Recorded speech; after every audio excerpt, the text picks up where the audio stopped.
Okay, so this is WriteHive 2020, fiction one-on-one, middle grade, young adult, new adult, and adult fiction, presented by Kristen Hamilton and Lauren Persons. This is a pre-recorded presentation, but there is a live Q&A going on in the Discord, so you can ask any questions there and they will be answered in turn. If you would like to introduce yourselves, guys.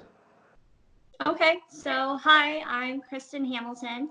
I am a fiction book editor, mostly for self-published authors. Fiction is a large umbrella, so I edit everything from fantasy to women's fiction to romance, historical fiction, sci-fi, memoir. There's a lot that comes across my desk. So I have edited a little over 400 books now. I'm in my 8th year of my career, and many of those books have gone on to become Amazon bestsellers in different subgenres. In my free time, I enjoy reading. Reading is really what I do almost all the time, whether I'm working or in my free time. I also have 4 cats, so between books and cats, that keeps me pretty busy. Yeah. My name is Lauren Persons, and I am a speculative fiction writer. So I've been writing fantasy and sci-fi for about 20 years now. And right now I'm in a middle grade in YA kick, so that's pretty much what I'm going to be talking about today, while Kristen's going to be mostly covering new adult and adult. So we'll each be talking to the different demographics there. And I am currently querying for the first time and going for traditional publishing, so I've been doing a lot of research about that. And in my free time, of course, I also read a ton, and I've been doing foster care for kittens and puppies in my free time as well. And by day, I am a scientist, so I work on NASA's Orion program. Gee, that's awesome. Let's jump into our first bullet point, our first point of conversation, which is about target audiences and ages of your readers as well as your protagonists. Cool. So I guess I'll start with this. So for new adult and adult, as well as really for any genre or subgenre that you're working on under the fiction umbrella, there are a few things that you should keep in mind when writing and marketing your book. The age that your target audience will be really depends on the genre. So for my part, I could say that new adult books are usually geared toward 18 to 25-year-olds. Adult fiction can be really anything 18 and up. And an important thing to say is that it really depends on your niche.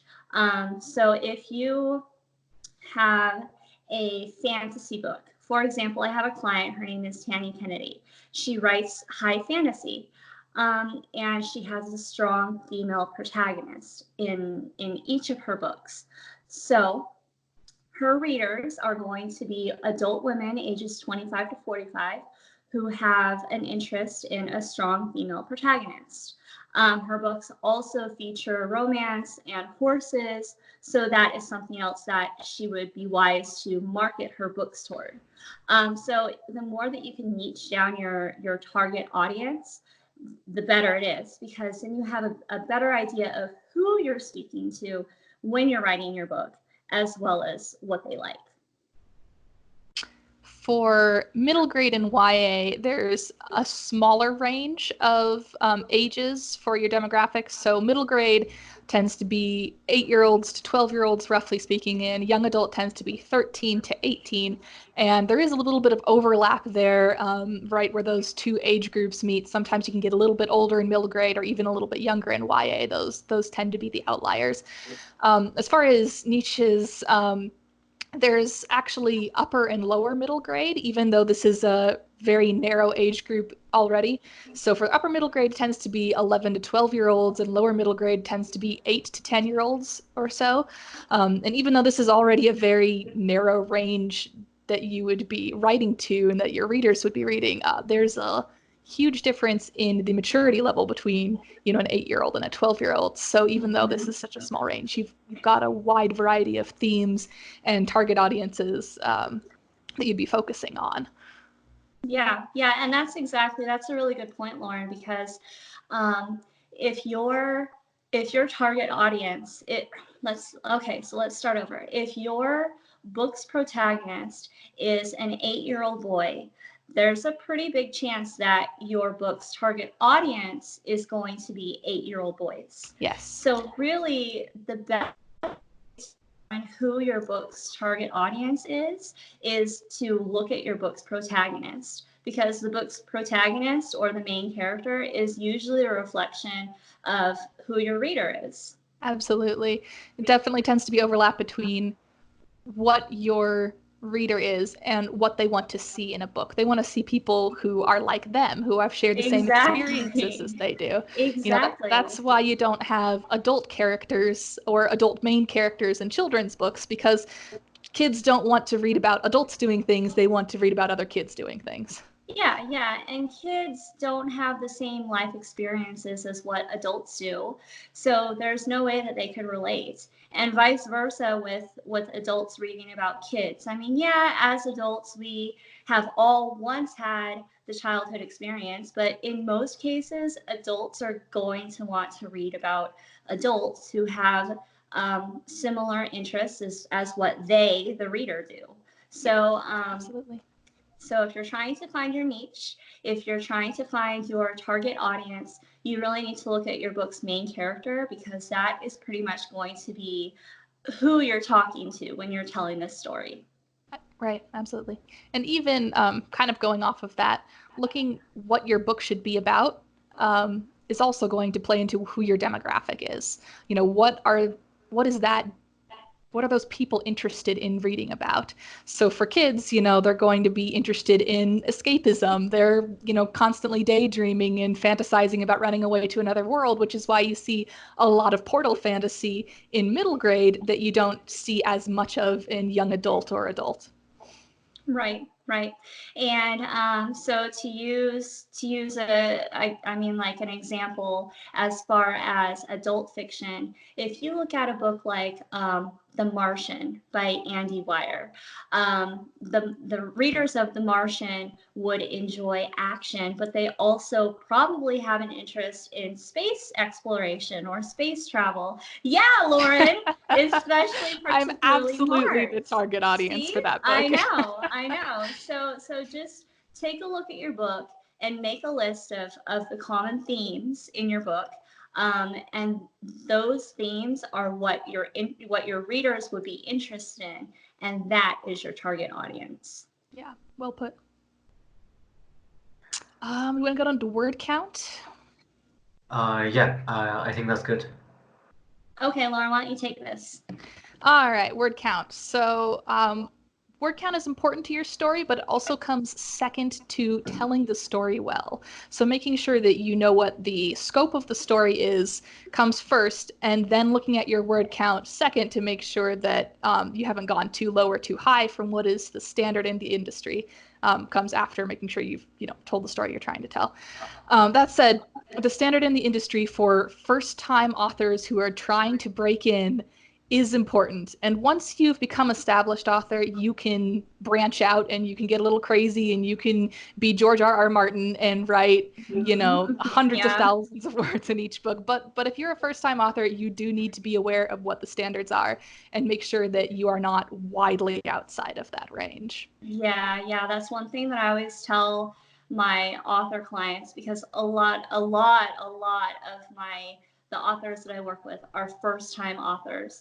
And so, some of them will come to me with a manuscript that is big, a big book.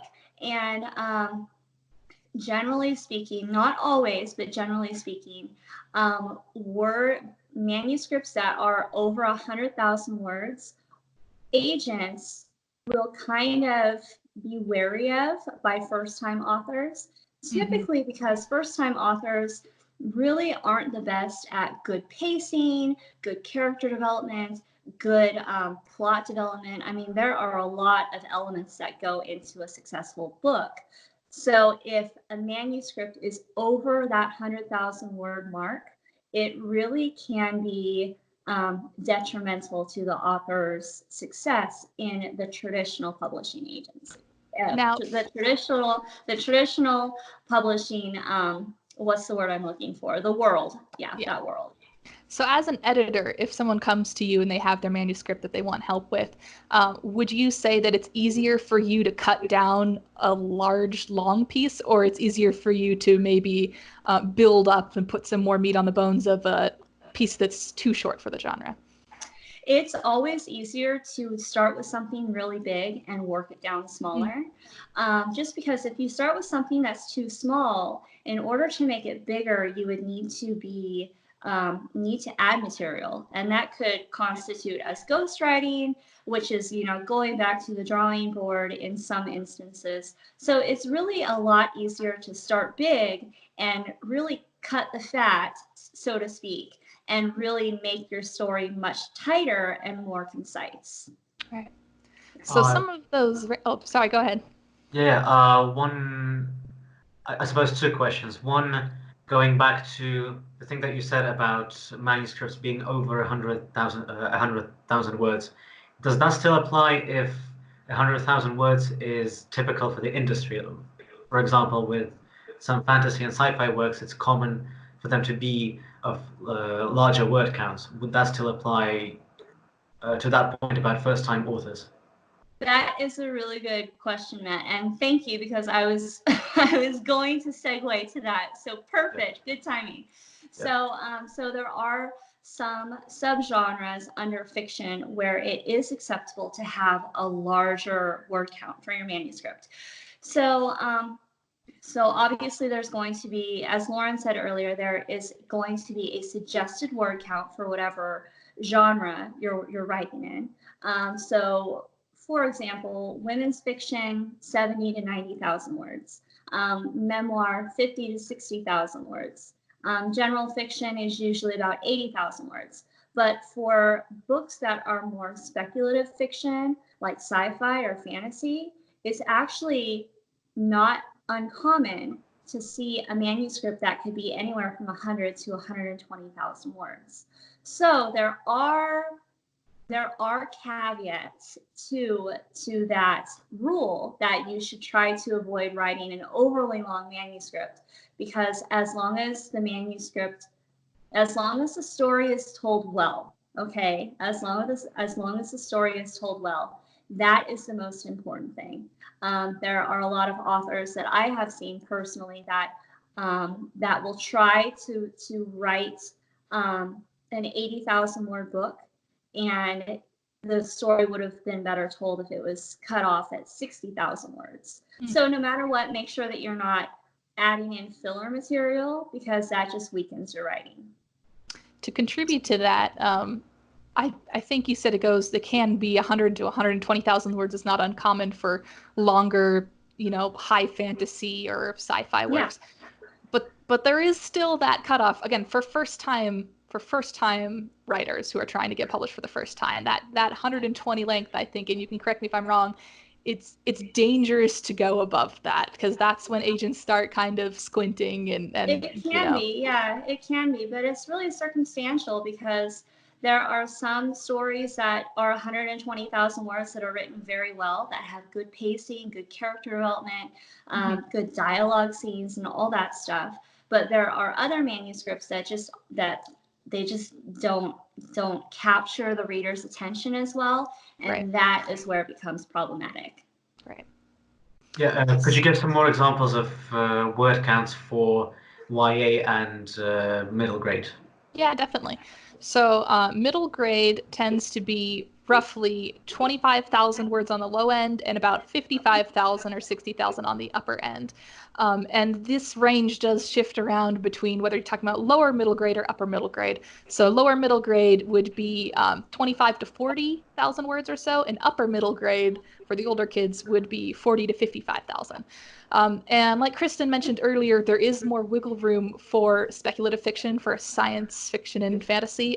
You can generally add about 10,000 words to that. More wiggle room that you can go a little bit longer if you're doing fantasy or sci-fi, because there's more world building involved than if you're writing a contemporary book. And then in YA, it's about 50,000 to 70,000 for a typical YA book. And again, you can go a little bit longer than that if you're writing speculative fiction because of the world building. However, in recent years, there has been a trend to longer books, both in YA and middle grade. Originally, it was much shorter on the lower end. If you look at The Lion, the Witch, and the Wardrobe, that's a 36,000 word book, which a lot of us will go like, wow, all that happened in 36,000 words? That's not very long at all. But that used to be the typical length for a kid's book. Or even have Holes that came out, and that's a 46,000 word book. So again, that's pretty much right in the middle of your typical expected middle grade range. And then you have, for YA, Fault in Our Stars is a 65,000 word book. And again, that's pretty much as you'd expect. But then there's always the outliers. You know, you have Harry Potter books are on the much longer side for middle grade and YA. The first book was about 76,000 words, which is about 15,000 words longer than your expected range for a middle grade book. And even things like Percy Jackson are in the 80,000 word range, which is very long for a middle grade book. But of course, they are the outliers and not the trend. So when people are looking to write books and to use books as comparables to their own, just be careful in looking at what's popular and seeing that very long length for middle grade and for YA and thinking that that is the norm for what's being published the first time. And just be a little wary of trying to go into that longer range. That's really well said, Lauren. That was actually, you bring up a lot of really good points. And I think the main thing that both of us are trying to say, regardless of whether you're writing middle grade, young adult, or new adult and adult fiction, is that the word count, I mean, you should always be mindful of your word count, but as long as your story is told well, that's really the most important thing. Yeah. Shall we move on to perspective and point of view then? Let's do it. Sure. Okay. So I'll start with this because there's a lot of confusion about perspective and point of view. So these terms are really used interchangeably, but there is a difference in their definitions. So first person, or hang on a second. So point of view is the way that the story is told. So there's first person or there's third person. So first person is where you kind of become the character. These stories are told using I did this, or my thoughts are blah blah blah blah blah. Where third person, you kind of view the action from over the character's shoulder, using he or she to tell the story. Now, perspective is the whichever character's perspective that the story is told in. So there's really, although these terms are used interchangeably, there is a difference. But I don't know. I mean, there is a difference. So, Lauren, why don't you talk about the type of perspective and point of view in YA and MG books? Sure. So for both middle grade and young adult, you see a good mix of first and third person. So speaking from I did this, I did that, and he or she did something. I would say that over the years, the general trend is sticking to third person, and you see more of first person in younger stories than you do see in older stories. So it's much more common for younger readers. And I believe that's a result of getting inside of the character's head and having that closeness to the character that just kind of draws you into the story. That's a lot more crucial for younger readers who need to get hooked right away and who need to relate to the characters.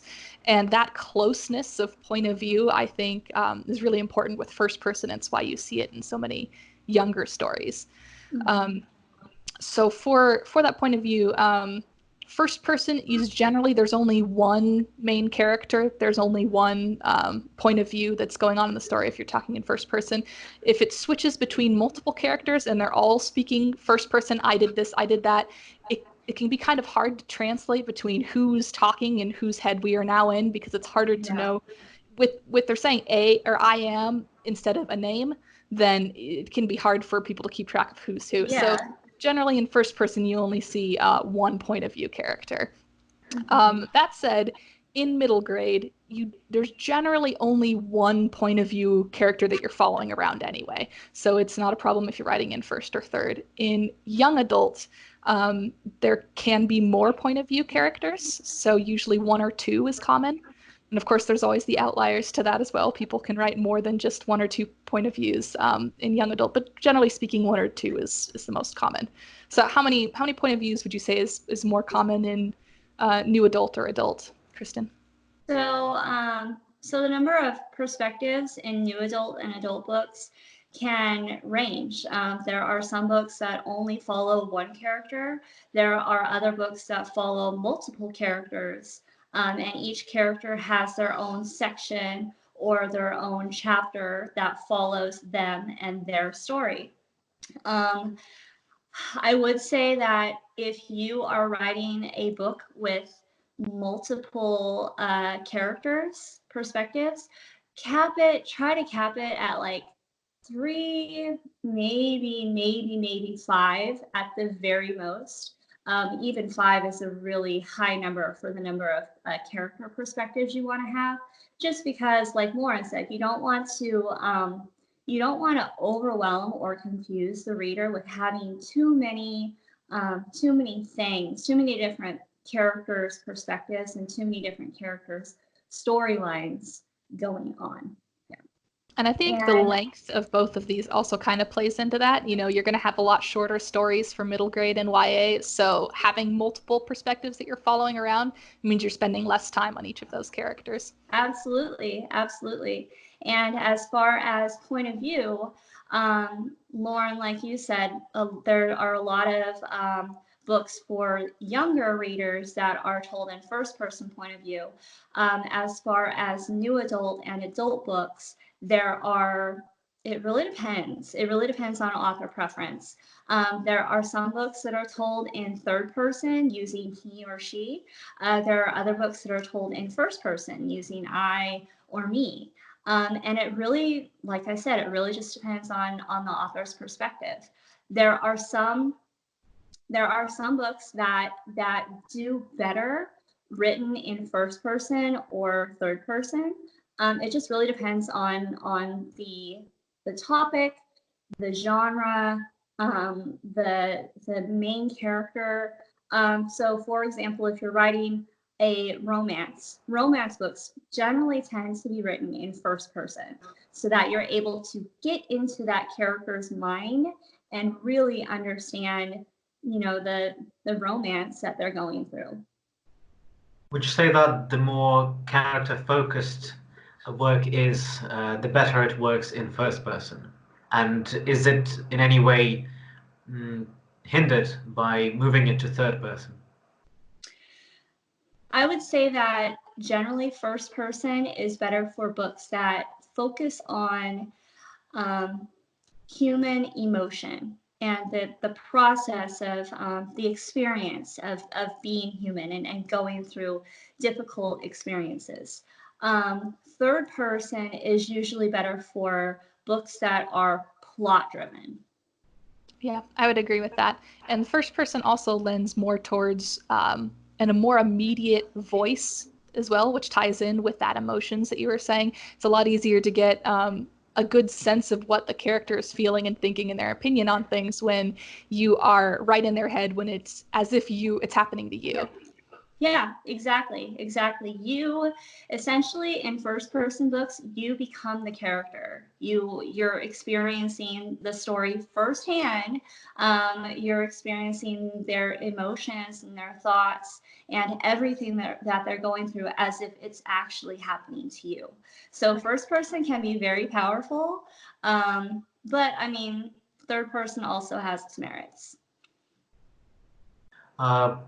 could you speak a little more about the merits that you mentioned of third person? And the other thing I was going to ask is about the more esoteric, rarer points of view, such as third omniscient and second person, and how they reflect on middle grade and young adults specifically, because to my knowledge anyway, they're not as uncommon as they are already than in adult fiction or new adult fiction. Yeah, so as far as third person omniscient, I do see it around, but it was definitely more popular in the past than it currently is to do. And I think that's part of because there's been this trend towards getting inside of characters' heads and that closeness of emotion that you can really dig into when you're in a limited third person perspective, when you are just focusing on one character at a time and what they feel. And the reader's just able to connect to a character more if it's focusing on that character. Whereas when you're switching around and showing other different characters and what they're experiencing, it's a little bit more difficult for the reader to decide this is the character I should be focusing on and this is the character I should be relating to. So Yeah. I would say the biggest advantage to third person in general is when you have multiple characters that you're following. And that's a lot harder to do in first person because, as I mentioned before, can be confusion of who's who, and you really have to have strong character voices to differentiate between who's talking if you're doing multiple first person point of views. As far as second person, that is very rare across, I would say, all genres and all demographics. And you do occasionally see it, and I think I can recall one young adult fiction book in second person that I read over the last maybe 10 years. And it was really interesting, and it was kind of more artsy, and I wish I could remember the name of the book right now, but it was about a young person dying and their experience in the afterlife. So it was very kind of artistic and extremely personal, and it was placing you in the position of this character. You're doing this, you're doing that. It was extremely personal.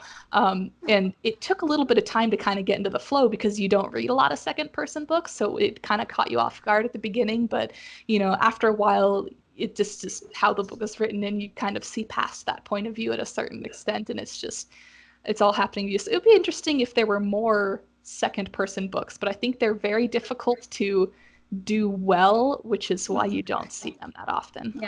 Yeah. The I think it was in the 90s, the Choose Your Own Adventure books were written in second person. So it's like, are you going to go down the dark tunnel or are you going to turn back? Yeah. Yeah. So that was a good use of second person. But yeah, you're right. Second person voice in books is really not common. Yeah.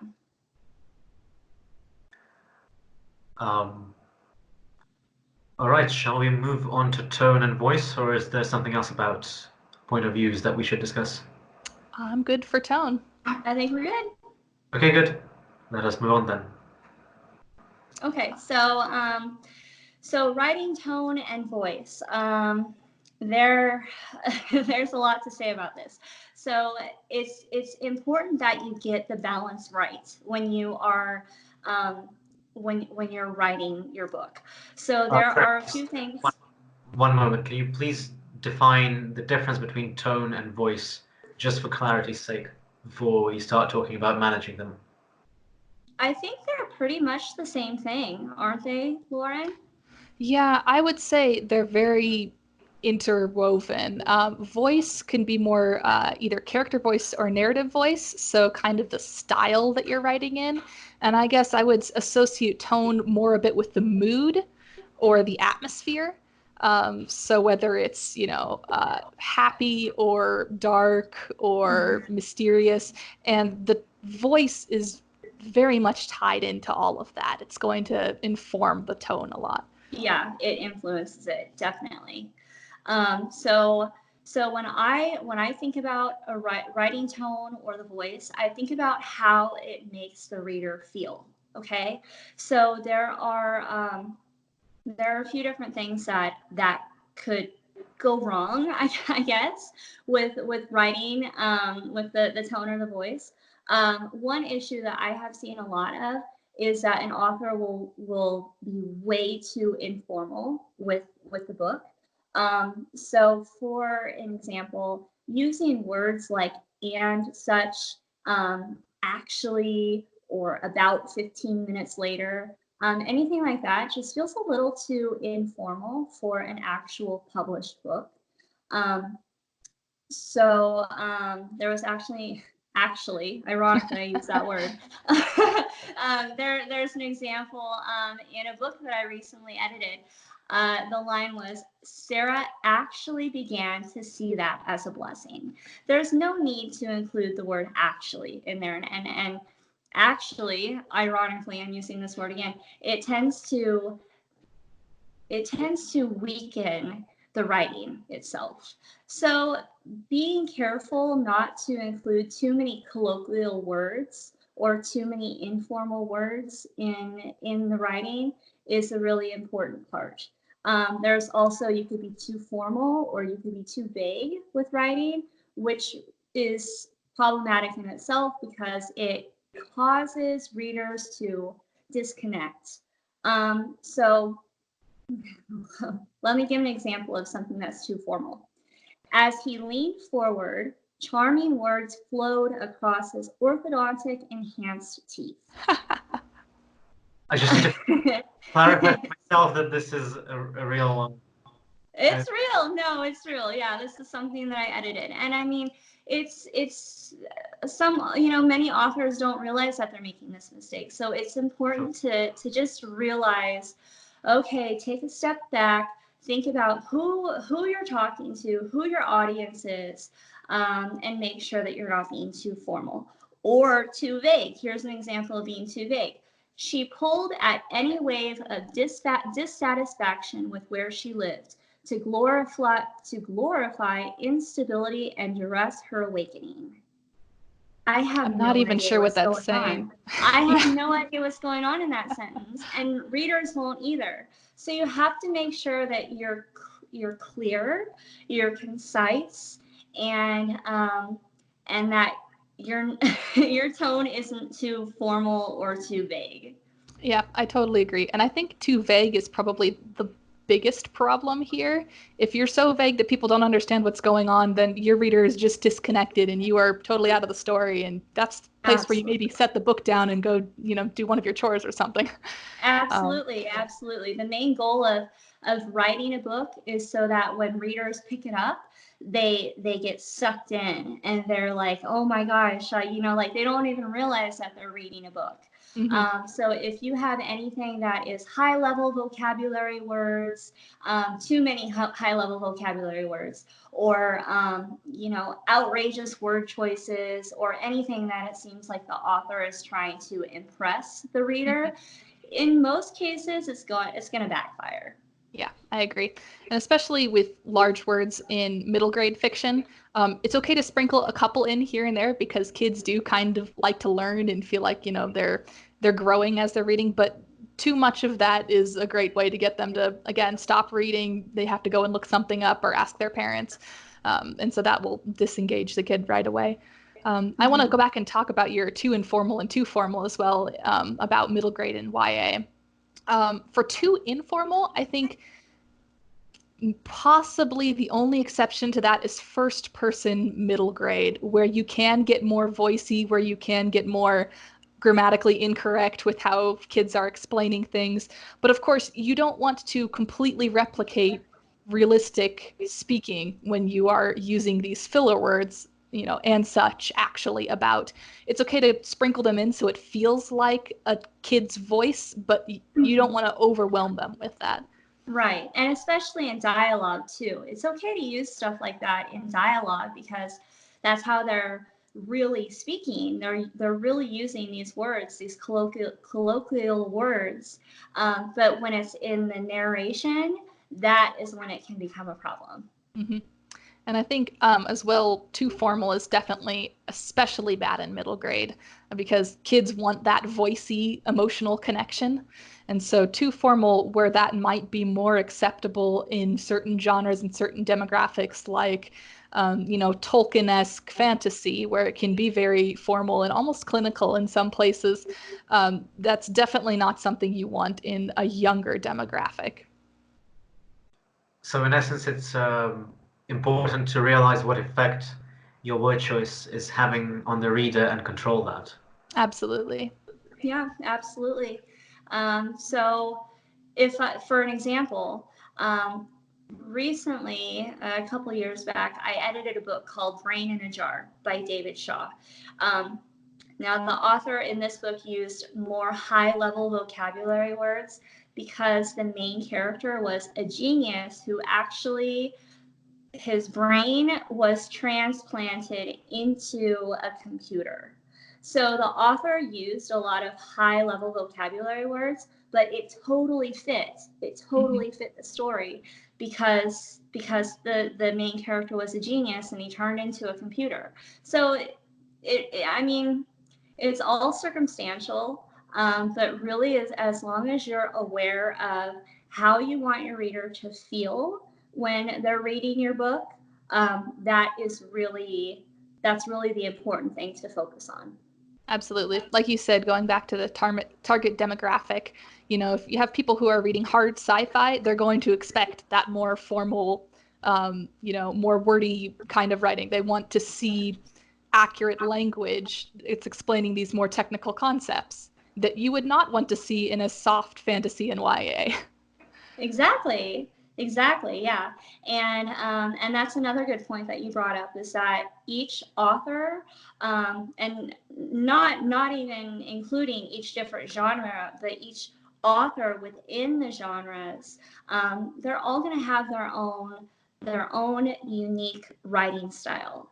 And that's a mixture of things. That's a mixture of the type of words that they use, the punctuation and rhythm of the sentences, the perspective and point of view, the tone. I mean, there's a lot of things that go into it, but again, as long as you're aware of who you're speaking to, that target audience, that is really what will help guide you to determine what is the best tone or writing voice to use in your book. Completely agree. Yeah. One more point on the actual contents and themes of the story and how it impacts tone. If that would be all right with you to speak a little more about, and especially in comparison of MG and YA and adult, new adult. Yeah, definitely. What kind of themes and so on would be more appropriate for a particular tone and particular demographic? I think my take on this is that themes can be explored across all different demographics, but they are explored in different ways depending on who you are writing to. So one theme could be romance, and romance for middle grade is going to be maybe a first crush or completely non-existent. And for YA, it's going to be first relationship, first kiss. Maybe you get into the first sexual encounter, but that's going to be a fade to black. And then, I think Kristen would agree, you can get more explicit with it. You can get more emotionally deep with it the higher up you go in age group. Yeah, that's exactly true. As far as romance, Lauren, you're right that with the younger audiences, it would not be appropriate to share some details of romantic relationships. Whereas in new adult or in adult fiction, depending on the author's style, it could be anything from the two characters fall into each other's arms and then cutscene, and then they wake up next to each other the next morning. Or it might be so deep and so gritty that you go into the bed and between the sheets with these characters and there's nothing left out. So with new adult, and especially with adult fiction, you have a lot more wiggle room as far as how much you're able to share, as far as explicitness. Yes. And I think that's the true for a lot of different themes and demographics. It all comes down to explicitness and how much wiggle room you have for what you want to write to in each different age group. Mm-hmm. Yeah. Is there any particular difference here between new adult and adult fiction? Because it seems sometimes difficult to draw the line between the two. There is less of a difference between younger adults and slightly older adults than it is between growing children that change a lot. Hence the question. Right. So with new adult and adult fiction, I mean, the new adult age group is generally defined as ages 18 to 25. So these people are adults. They're new to being adults, but they are adults nonetheless. So one thing to keep in mind is that these people are having adult experiences. So they might have sexual experiences or sexual encounters, and that's just a part of how it is. That's just a part of life. The main goal with any book, no matter what genre you're talking about, is to portray real life. So I mean, you're not going to necessarily censor some themes or some aspects of storytelling in that new adult genre because they are adults. Okay. Shall we move on to the next segment? Yeah, and I think we were even just kind of starting to roll into this a bit with talking about themes and pacing. So the next section is pillars of a successful book, or the difference in between these pillars, these staples between different demographics. Okay, so let's start out with conflict, correct? Yep. Okay, so the conflict is really what's going to drive the book. So in new adult and adult fiction, there can be an internal source of conflict or an external source of conflict.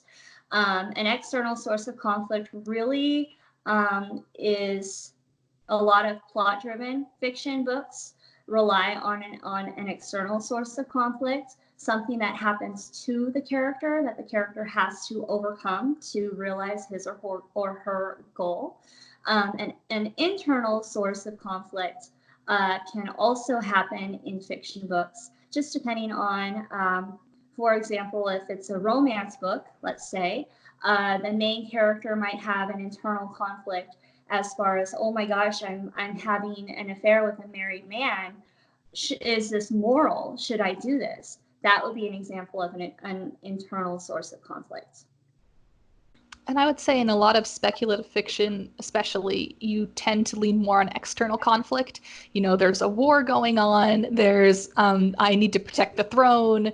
There's all these things you can picture of that is elements of the world acting on the character, as opposed to, like you were saying, internal conflict, which is personal choices and personal stakes that affect their lives rather than like the stake of the world. And so you do get a mix of both. Most books have some internal conflicts and some external conflicts, but for the most part, I would say more younger books tend to focus on external conflicts. It's because for middle grade, the main themes I would say are independence and the children learning to be their own person without their parents there. So you get a lot of these books where the parents are totally absent, or they run away to a different place where the parents are irrelevant, and it's them interacting with the world on their own for the first time. And so that's why that tends to be external conflicts. And similarly in YA, it's less about them being independent and more about them interacting with the world and finding their place in the world and finding their own identity and how the world sees them and interacts with them. And so a lot of times that can also be more external conflicts, as they want to show that they can affect change on the world. They're not just living in it, they're a part of it and they can influence it. Yeah, and that's also kind of a common theme in new adult books as well, because new adult books have characters that are 18, 19, 20, up to 25 years old. So these people are navigating out of school life, high school, or maybe they're in college for the first time, and they are kind of coming into themselves as far as who am I going to be? What type of person do I want to be? What type of person do I want to be with? What kind of change do I want to make in the world? So that is actually really similar to the younger readers, is that new adults, they're kind of also having this transformative experience as well. And I think maybe the difference there between the young adult and the new adult is probably depth and nuance to how they're able to affect the world and how the world sees them. I think this is really where you start getting a lot more into exploration of identity and diversity. Even though you do see that a bit in middle grade, it definitely becomes a lot more prominent in YA and new adult. And how does that reflect on adult fiction? As far as what? As far as internal versus external sources of conflict and search of identity as a source of conflict. Well, in adult fiction, there are some adult fiction books where the protagonist is kind of struggling to find his or her own identity. And that would be a book that is driven by an internal sense of conflict. It's not a lot of books that are focused on that. A lot of adult fiction books are plot driven, which means that they rely on an external source of conflict. But there are still quite a few adult fiction books that have an internal source of conflict as well as an external source of conflict. And correct me if I'm wrong, but it seems like the most obvious reason for that is that, as you're growing up, as you're in your teenage to, young adult lives to new adult lives, you are going through a lot of change and you're discovering who you are and how you fit into the world. Once you're an adult, you have kind of settled into a routine a bit. You kind of know who you are and what you want, at least more so than you did as an 18-year-old. So it does make sense that there's less search for identity in adult books, and it's more about, external conflicts or finding exactly right. other goals. Yep, that's exactly right. Yeah. All right, shall we move on to character development? Yeah, and I think we've kind of been talking to this a bit as far as independence versus identity versus, growth, kind of what is the growth that these characters are going through is going to be a little bit different at each age group. Mm-hmm. Yeah, and one thing that is important to share as far as character development and growth is that you have to really develop a good character, personality, and stuff like that, regardless of what age group it is, because characters are really what will make a story successful. Characters are what your readers are going to connect to. Characters are who your readers are going to remember after they finish reading your book. So it's super important to have good character development. So incorporating a past, a need, a fear, a dream, and really showing these different aspects of each of your characters' personalities. And it could be shown through action, through dialogue, through memories. Just making sure that you have a fully well-developed and rounded character is really what you should be focusing on. Yeah, and as we mentioned before, it's always important to keep your target audience in mind here. So those wants, those needs, the flaws, everything about their character arc has to be relatable to the person that's going to be reading it. The wants and needs of a 12-year-old are going to be very different than the wants and needs of a 30-year-old. Mm-hmm. Yeah. Is there a difference in how you execute and show this, show your character development on the page between different types of fiction? Yeah, absolutely.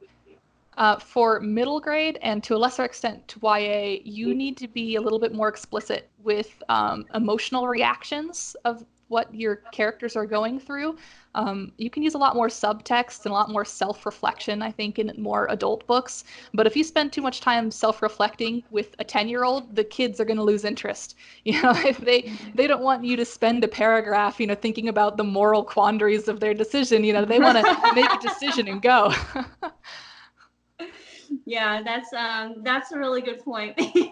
Because like I'm sitting here thinking about adult fiction or new adult, and it's like, yeah, it's totally okay to like have these characters like seriously thinking about like the pros and cons of weighing like a difficult decision, and internal thought, like italicized internal thought, is amazing for this purpose because it really shows directly what the character is thinking, and it's a really, really powerful tool in the adult fiction world, but not so much in the young adult and middle and middle grade. Yeah, and there you can have self-reflection. You can have them being conflicted. You just, generally speaking, are a little more direct, a little more straightforward, and spend a little bit less time on it because kids want to get to the action. Right. Yeah. And to tie it back to the previous point, is character development less essential when you have a primary external source of conflict, or does it not matter where the conflict comes from? That's a really good question. I would say, especially for younger audiences, well, for all books, character development is still important, and you want to have character development across the book, but it can be a little less large scale with younger books. I think you can have more minor character development there because, again, the focus is on the external conflict, the focus is on the action and the adventure and having a good time. And so you still want your character to develop, but you don't want it to be in your face where the kid feels like they're being talked down to or they're being given, a moral of the story kind of thing. They want to be focusing on the fun parts of it. Yeah. Same with adult fiction and new adult fiction. It's also important to note that you have different levels of characters. So you'll have your main characters that should be developed the most. You also have your secondary characters, which should be developed, but not to the level as the main characters. And then you also have your tertiary characters who are just kind of like a side character or not super important to the story, and they don't really need that much development. Right. All right, on to pacing, I see, right? You want to take this, Lauren? Yeah. So for pacing, you always want the book moving forward no matter what genre you're doing. The speed at which the book moves forward, whether that's plot development or character development, can change a bit depending on if it's internal or external conflict and depending on the target demographic. Your pacing for younger books are going to be faster because you have less words to complete it and you need to keep your younger reader constantly engaged with the story. Of course, with older books, you can take a little bit more time, you can be more introspective, you have that more internal conflict going on. So the pacing can afford to be a little bit slower as long as you're, of course, still engaging your readers. Yeah. Yeah, I work on a lot of plot-driven fiction books, which is typically characterized by a character overcoming an obstacle by the end of the book. And so in cases like that, pretty much every scene must contribute to the character overcoming that obstacle in some way. And that is really a good way to make sure that the pacing, is good. Because if the book is too slow or it just doesn't grab the reader, then the reader is more likely to set the book down and never pick it back up again. And that's clearly not what authors want.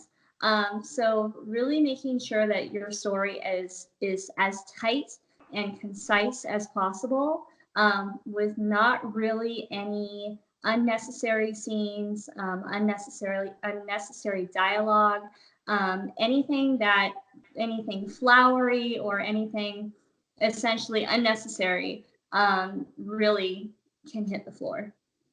Yeah, and I think that's true across pretty much all demographics, is keeping it as tight and focused as you can. Mm-hmm. Yeah. Now I want to clarify one thing. with older demographics, do you have more wiggle room for extraneous stuff, or like flaws in your pacing, as it were? Or is it just that adults have more patience for slower pacing, and you still don't necessarily um, can't necessarily afford detours that do nothing for your plot? I would say the only instance in which it's okay to have a detour is in literary fiction. Literary fiction is really more focused on the character journey, as opposed to a plot. Um, so that would really be the only circumstance in which it would be okay to not really worry about pacing. But in today's market, readers really prefer um, plot driven fiction, and I guess I should say, in plot driven fiction books, readers need to have fast pacing, because in the day of, the internet and instant messaging and everything happening, this quick, um, that is really important to keep in mind, because if you have a plot that is slower than the other book plots on the market, that's going to react negative. That's going to have a negative repercussions on your book. Yeah, and I'm sure there's people right now typing in chat and saying, "Wait, well, what about like Tolkien?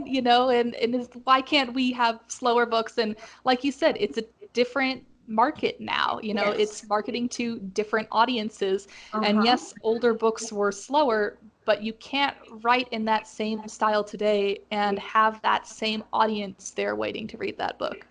Exactly. Yep. Would you say the expectation of your pacing is adjusted a bit by genre? By which I mean, like, obviously thrillers are always like that. That's the entire point. Whereas with speculative fiction or romance, they tend to take things slower, although not always. Would you say that this makes more of an impact than the demographics age, or is it secondary to it? I would say you still have quick pacing across all of these different genres. It's just the pacing is seen in different ways. Like you said, with thriller, the pacing there is a threat, and you are always on your toes, and you're turning the pages because you want to see what's next and if people survive. The pacing isn't necessarily slower in romance. It's just the focus of that pacing is not necessarily on this external threat, but on this internal obstacle or dilemma. Yep, exactly. I mean, that you said it great. Okay, in that case, I think we should move on to setting and world building, right? Yeah. Yeah. Okay. So the setting is not interesting. It's important to keep the setting interesting and believable, and it needs to fit the mood and serve the plot. So when you are developing the setting for your book or doing world building, it's important that you make sure it's believable, make sure it's interesting, make sure it's all this stuff. If you are if your characters are in a brand new scene, it's important to describe the scene. Don't info dump, okay? Doing any type of information dump is bad because it's going to lose your readers. They're going to be disengaged. They're just going to be, if there's pages and pages of just like, oh, the sky was blue, the flowers rustled in the breeze, and it's like, okay, come on, keep moving.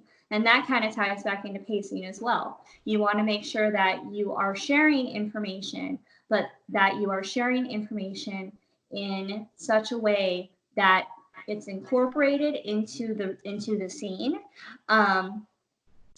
and it's engaging. Now, I would say the place where world building starts to change between different demographics is factor of cool versus factor of believability.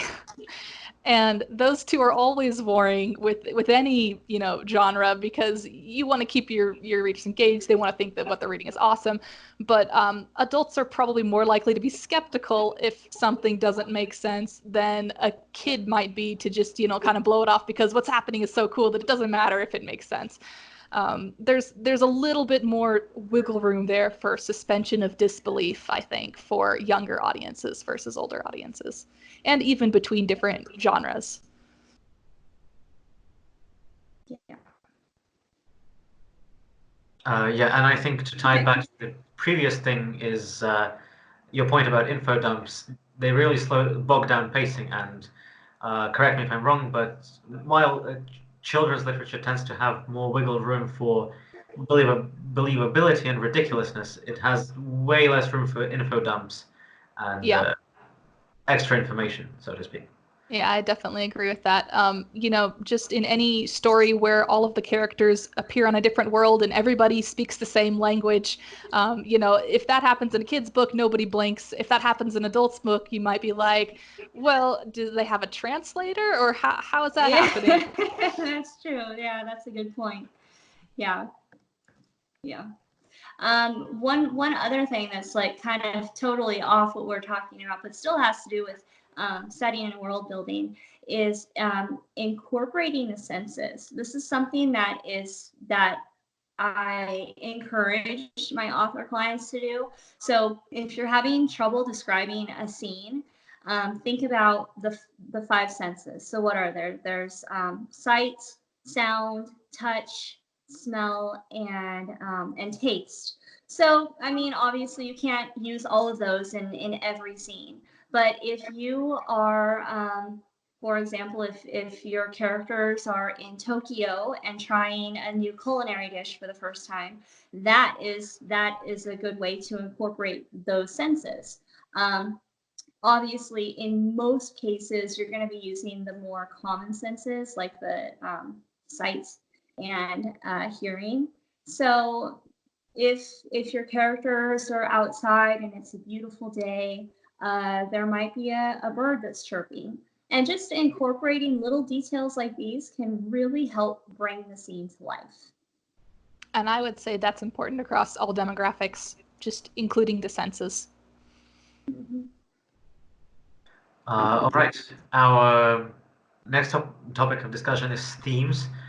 We've touched on these a bit. I think we should focus more on the themes as content of the story, with maybe a little less focus on writing voice, as it was discussed before.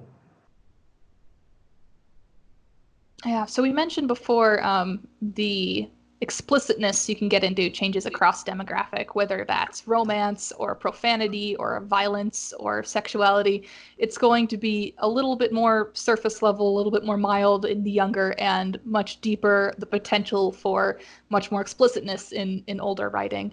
And that is pretty much true for most themes. It's the depth to which you kind of are able to explore them. It changes across demographics.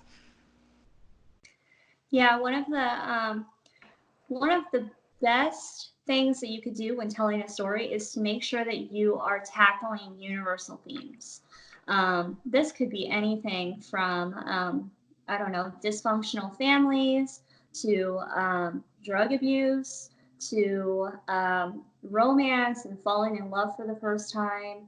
A lot of different experiences that unite us as humans. Any of those universal themes is a great topic to incorporate into your book, just because it means that your book will be reached by a wider audience. Does that make sense? Absolutely. And even themes like justice and good versus evil, those are things that appear across all demographics. How those themes are handled can definitely change, of course, book to book, but also there's trends in each demographic. You're more likely to have an optimistic conclusion to those themes in younger stories.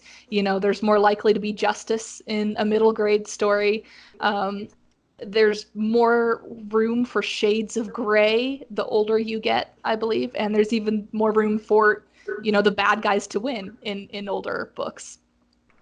Absolutely. Yeah, absolutely. Because in adult and in new adult and especially in adult fiction, there are, like you said, there's more of a chance for a situation not to go as the characters had planned or as hoped. And that is simply because your target audience, who are readers that are 18 and up, are able to handle, kind of a tougher subject matter or an ending that wasn't what they were hoping for. Right. So thinking about, and I mean, going back to your audience, but thinking about who your audience is, really plays a lot into the shades of gray, as you said, Lauren, as to how explicit or how deep you could get into these subjects. Yeah, totally agree. All right. Before we move on to questions, I think maybe you could give like just a few pieces of advice or a few sentences on the types of literature you represent, like some advice that you would like the writers who want to try this genre to hear, or something that you think doesn't get talked about enough in your particular area. Is there anything like that?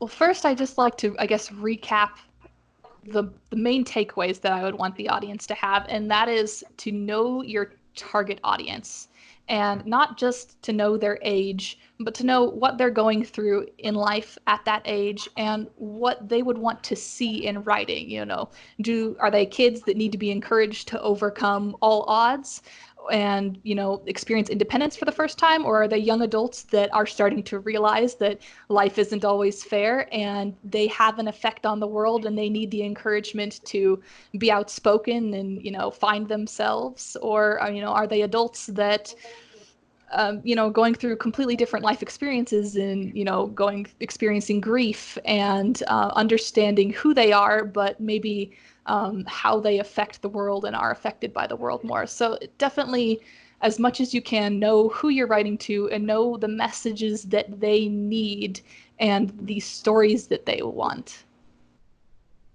Yeah, and knowing who you're writing to, knowing your target audience is a very important part. And once you understand that, you'll be able to better tackle the important parts that make up a successful book. These pillars that we just talked about. Character development is so important. Pacing is critical to make sure that your readers stay engaged. Word count is an important thing, but above all, you need to make sure that you're telling a good story, that the story is engaging, that readers will be able to relate to your characters and what they're going through. So I would say that, it's so hard to say what's the most important thing in writing a book, because there are so many important things that go into writing a book. If I had to choose one, it would probably have to be pacing. Pacing is so important. If you have a book that just doesn't start fast enough or just isn't engaging, then you're gonna lose your readers. If you have a book that has not so great character development, I think some readers, quite a few readers, would probably be forgiving of that, as long as the story is good, as far as good tension, good pacing.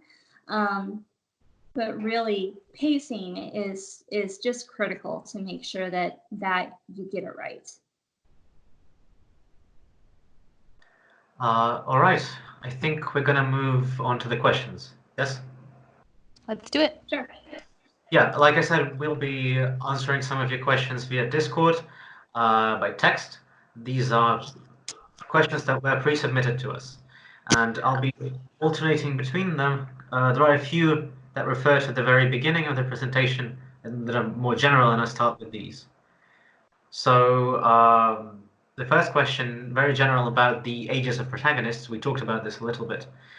It goes like this. Do the ages of the protagonists matter? Can my MC, main character, be 21 and it still be young adult fiction? Can my MC be 12 and the fiction still be adult? So the main character, if a main character is 21 years old in a young adult book, I don't think so. Lauren, what do you think? Yeah, I would agree. That seems more towards new adult or adult. I mean, it also depends a lot on the themes and the tone and just the plot of the book. If you have a book that feels like a young adult book, but the character is 21, then I guess I would ask, why not make that 21-year-old be an 18-year-old and still, have it be a young adult book? If it's important that the character is 21, and they're experiencing, a 21-year-old plot in the story, then yeah, that would probably be new adult rather than young adult. And on the other side of the coin, if your main character is 12 in an adult book, that 12-year-old character is probably not going to be having the same experiences or telling the same story as if that character had been in a young adult book. Yeah. So what I mean by this is that there are, as adults, we have already gone through the entire childhood experience, but we are old enough and mature enough to understand that, hey, the flowery childhood experience, doesn't always happen for every kid, unfortunately. So in my experience, if you are going to have a book that is about a 12-year-old main character, an adult book about a 12-year-old main character, that 12-year-old character is probably going to be going through some really tough times, some really tough situations that would not be appropriate for a young adult or middle grade book. Yeah, I think, like you said, it all comes down to what the tone, what the theme, what the plot of the book is, and what age group that is appropriate for.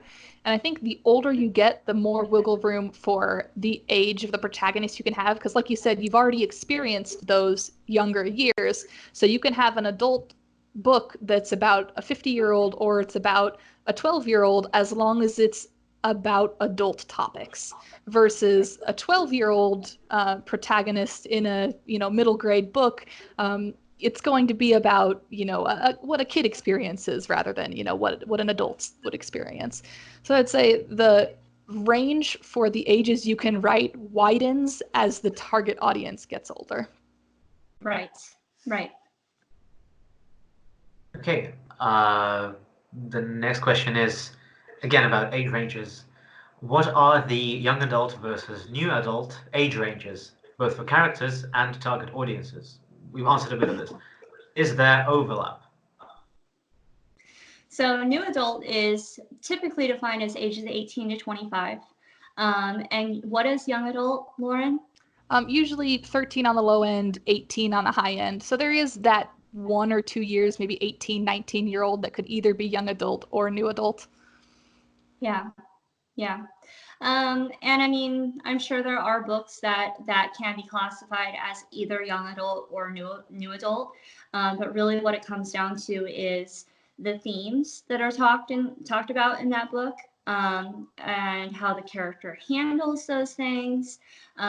Romance was something that we were talking about, in young adult books versus new adult books. There's a difference in how romance is handled, as well as, a whole range of different topics. Yeah, so yes, there can be. I would even say setting affects that too. If you have an 18-year-old who's still in high school versus an 18-year-old who's in year into college, they're going to be living very different experiences and be going through different plots. And so I think that would also be a difference. Even though they're the same age, there's a different plot, there's a different experience, there's going to be different themes they're dealing with. Yeah. All right. The next question is about middle grade and young adult. How does one differentiate between the lower and upper levels of MG? and the lower and upper ends of YA?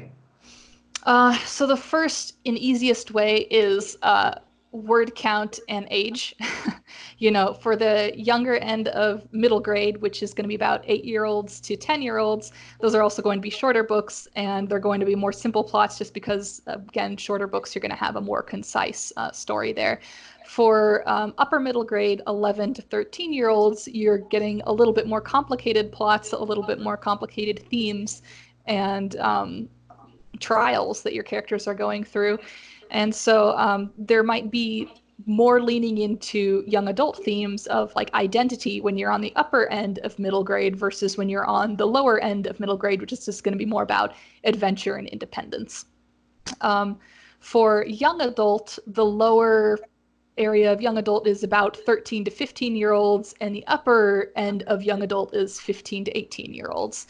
And again, there's, of course, that overlap, that gray area in the middle, which is really just going to be differentiated by the themes and the explicitness of the book that you're writing. If you're writing a young adult book about a 13-year-old who's maybe has their first crush or their first, girlfriend for the first time, it's going to be a little bit maybe more optimistic, more just kind of exploring first-time experiences for that age group, versus the upper end of YA, which is probably going to be getting more into black and white or less black and white situations, more gray situations. Maybe even though it's about identity, now it's about adversity that they're also facing with their identity, and so it's getting into more complex subjects. Mm-hmm. The next question is for Kristen on NA and adult. I'm still not entirely sure what it is. Is it, this being new adult, is it just YA with slightly older characters? Aren't both, in a sense, characters coming of age? Are there popular NA books for reference? So new adult really started gaining traction in 2012. And it mainly features protagonists in the 18 to 25-year-old age range. So these are readers and characters who aren't really adolescents, but they aren't quite full-fledged adults yet either. So new adult is usually categorized by a fast-paced plot, which is common in young adult novels. But they tackle more adult themes, and the characters' responses to these difficult situations are different from how characters would react in young adult novels as well. New adult books. I think I lost your audio there, or is that just me? No. We've lost Kristen. Kristen, come back. Yeah, Kristen, we can't hear you. I think your audio might have gone out for some reason.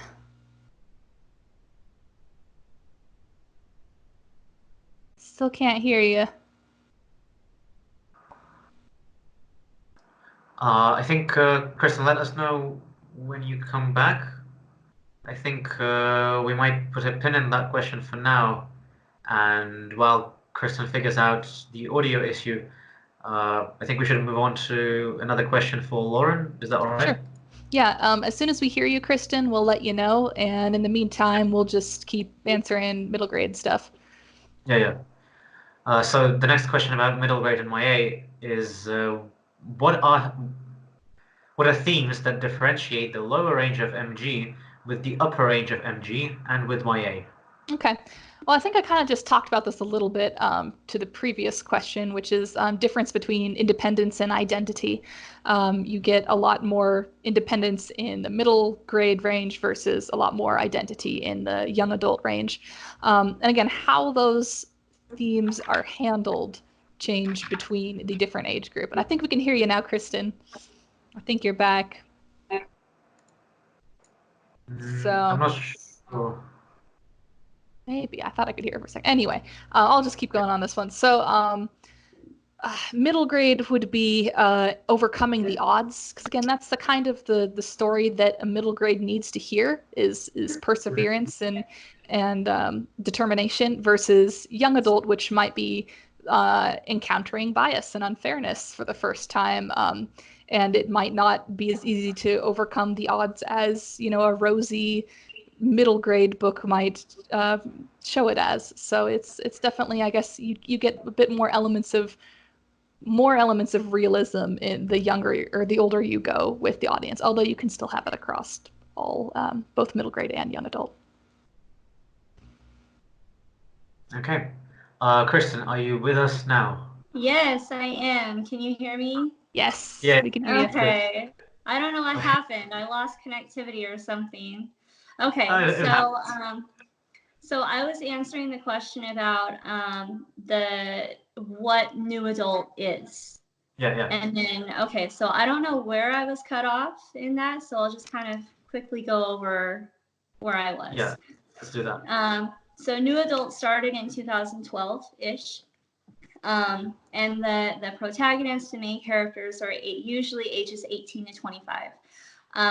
So these books are usually characterized by a fast-paced plot. Usually, young adult novels usually have a fast-paced plot. Same thing with new adult novels.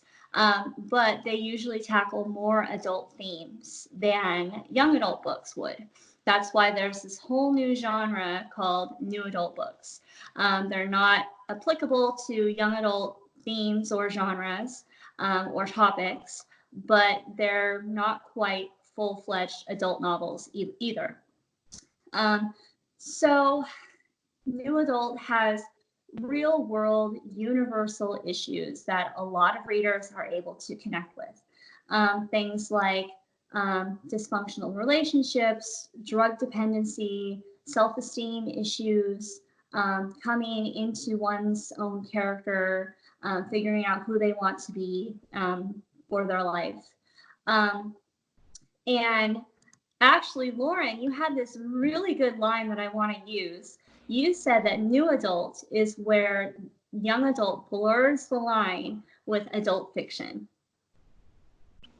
Yeah. And that's actually a really good line because it's absolutely true. It's kind of a mishmash of the two genres.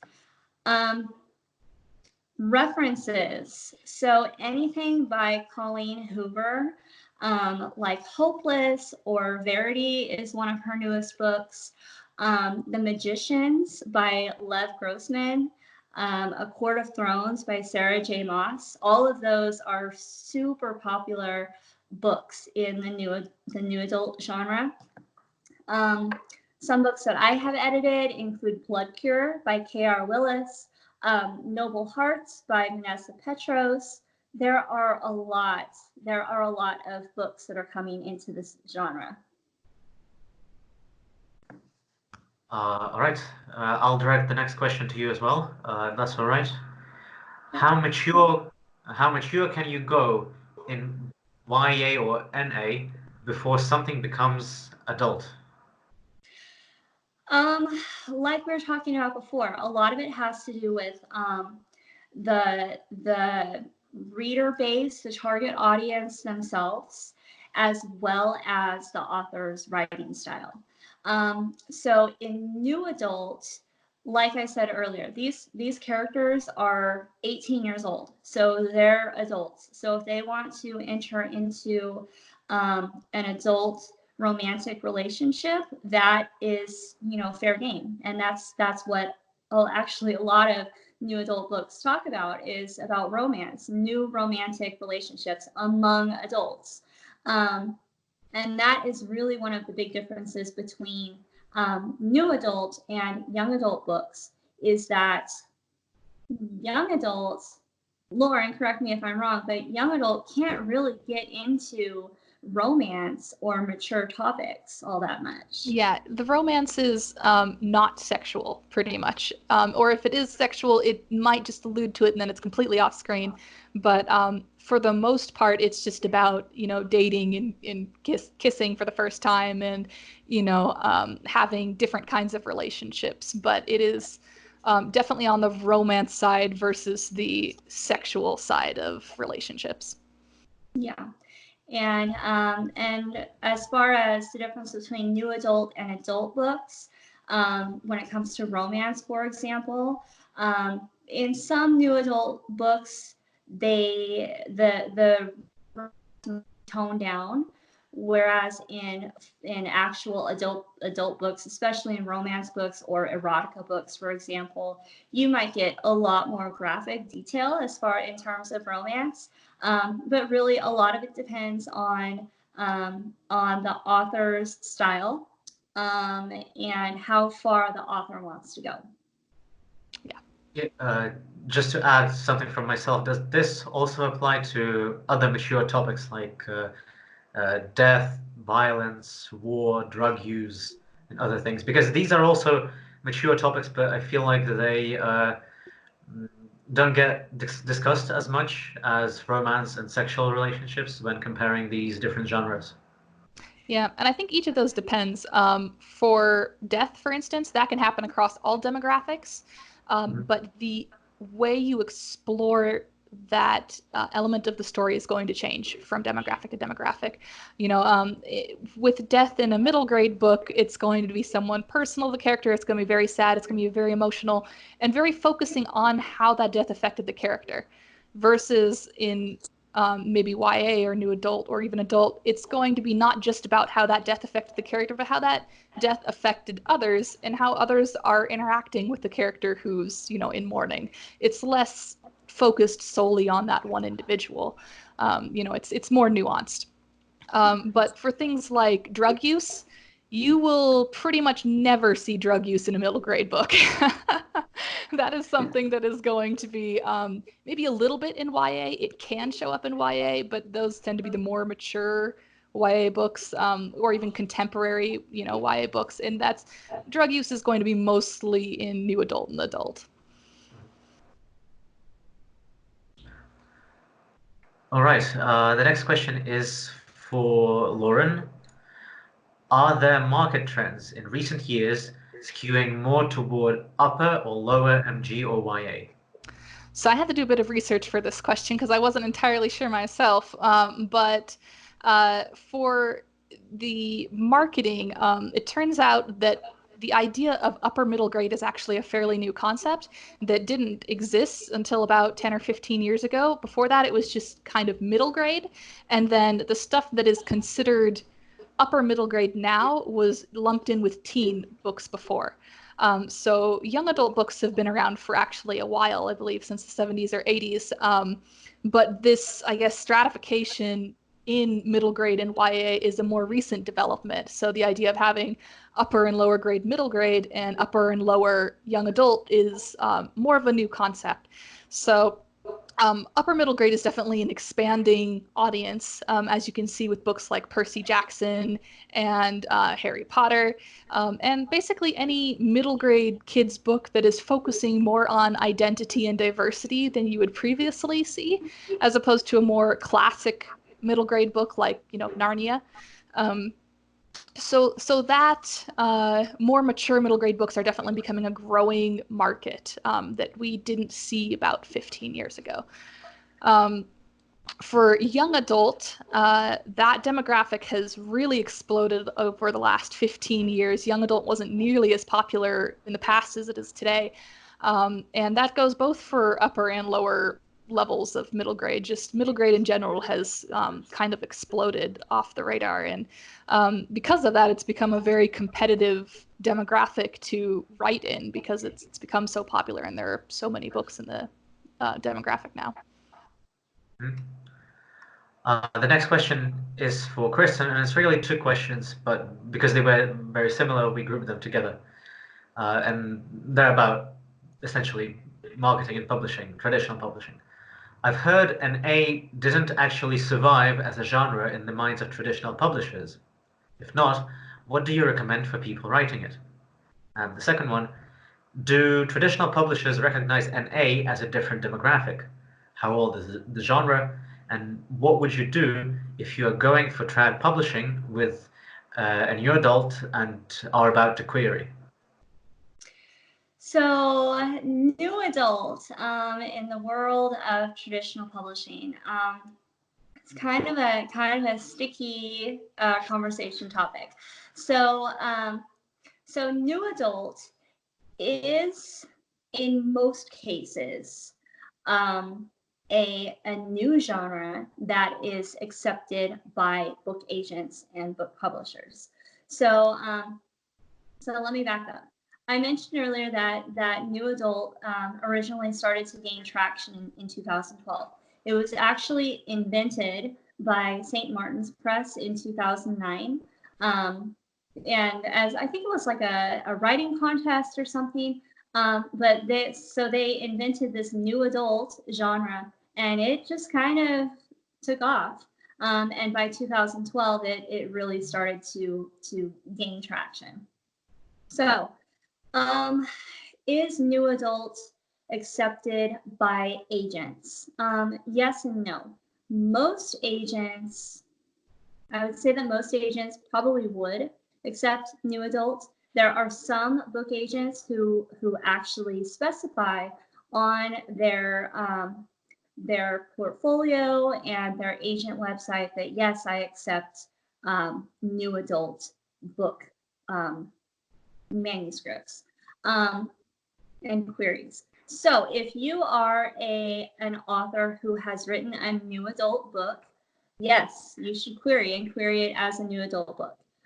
There are some agents who will say, no, that should either be classified as young adult or should be classified as adult. But in recent years, there has been a shift toward officially accepting new adult as a genre. So if you have a book that you want to query, then start querying. Actually, if you go to agentquery.com, it's a really, really good website, completely free to use. It has a database of agents, book agents, and it shares if those agents are open or not open to currently accepting manuscript, solicited or unsolicited manuscripts. So if you go to agentquery.com, and on the left side of the page, you could filter. You could choose filters for the genre, the audience, and just different things like that. You could also select new adult as one of those filter options, and that is a really good way to open up the door to agents who would be willing to accept your new adult novel. That's an awesome resource. Yeah. Yeah, and we have, I believe, the last of our pre-submitted questions, which is for Lauren. I would love to know the number one distinguishing difference between YA and MG novels. Only one? I would have to say if there's one distinguishing difference, it's going to be the interests of your target audience, which feels like a little bit of a cheat answer. But I would say it's the age of your protagonist, the age of your target audience, which should be very close to the same. Are your readers going to be 10-year-olds or are your readers going to be 16-year-olds? And then that's going to inform pretty much everything else about your book. So how deep you can go into themes, what your readers want to see in the story, how long those books are going to be. Once you know how old your audience is and how old your character is, that will pretty much, everything should fall into place around that. Mm-hmm. And I think this is kind of true across the board for this particular presentation, that YA, NA, MG, upper, lower, it's all very heavily dependent on the target age of your demographic. That's the main thing that differentiates them. And all the other differences can kind of stem from that. Yeah, I would agree. Okay, so unless there is anything else we should discuss or add, that I believe is the end of our presentation. Thanks so much for having us here. This has been fun. Yeah, and we are, this is a pre-recorded video, but we are going to be on Discord and answering questions. So if you have any questions at all, feel free to ask them now, and we will be answering them via the text chat on Discord. Yeah, right. Thank you very much to Kristen and to Lauren for coming on and talking at length about your work and sharing your advice. And thank you to everyone who listened to this presentation. Thank you to everyone who asked questions or is asking questions right now. And we'll look forward to hearing from you on Discord and other platforms. All right. Thank you so Okay. much, guys. Thank you. Bye. Goodbye.